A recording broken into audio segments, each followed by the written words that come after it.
ప్రముఖ బ్యాంకులు తమ క్రెడిట్ కార్డు నిబంధనల్లో కొన్ని మార్పులు చేశాయి. రివార్డ్ పాయింట్లు, వాటి ప్రయోజనాల్లో సవరణలు చేశాయి. జూలై నెలలోనే ఈ మార్పులు అమల్లోకి రానున్నాయి.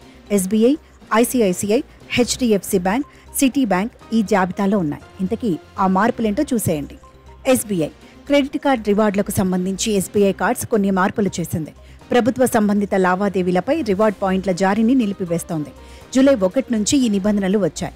ఎస్బీఐ కార్డ్ ఇప్పుడు జూలై 1, 2024 నుండి ఎలాంటి ప్రభుత్వ లావాదేవీలపైన కస్టమర్లు రివార్డ్ పాయింట్లను అందుకోలేరని ప్రకటించింది. అయితే కొన్ని ఎస్బీఐ కార్డులలో ఈ సదుపాయం జూలై 15, 2024 నుండి నిలిపివేయబడింది. కొన్ని రకాల కార్డులపై మాత్రం జూలై 15 నుంచి అమల్లోకి వచ్చాయి. ICICI bank credit card replacement ఛార్జీలను 100 నుంచి 200కు ఐసీఐసీఐ బ్యాంక్ పెంచింది.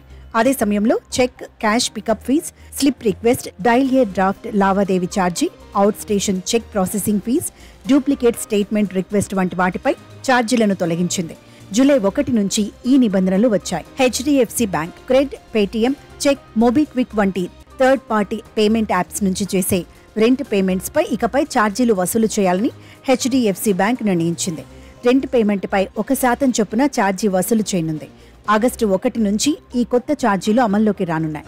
HDFC bank limited credit card కస్టమర్లు ఇప్పుడు CRED, Paytm, CheQ, MobiKwik, Freecharge వంటి ప్లాట్ఫామ్లను ఉపయోగించడం కోసం మరిన్ని ఛార్జీలు చెల్లించాల్సి ఉంటుంది.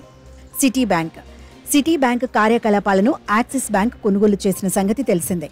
ఆ బ్యాంకుకు సంబంధించి క్రెడిట్ కార్డ్ అకౌంట్స్ జూలై 15 నాటికి యాక్సిస్ బ్యాంక్లో పూర్తిగా విలీనమవుతాయి.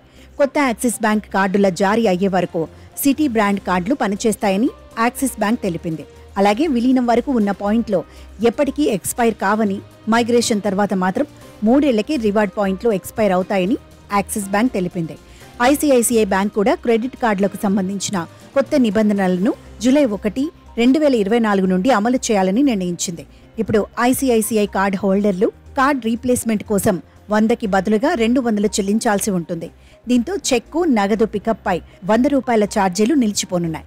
అదే సమయంలో ఛార్జ్ స్లిప్ అభ్యర్థనపై ₹100 ఛార్జీ కూడా నిలిపివేయబడింది. చెక్కు విలువ ₹100పై 1% ఛార్జీని నిలిపివేయాలని కూడా నిర్ణయించారు. దీంతో పాటు ఇప్పుడు డూప్లికేట్ స్టేట్మెంట్ అభ్యర్థనపై ₹100 రుసుము కూడా నిలిపివేయనుంది.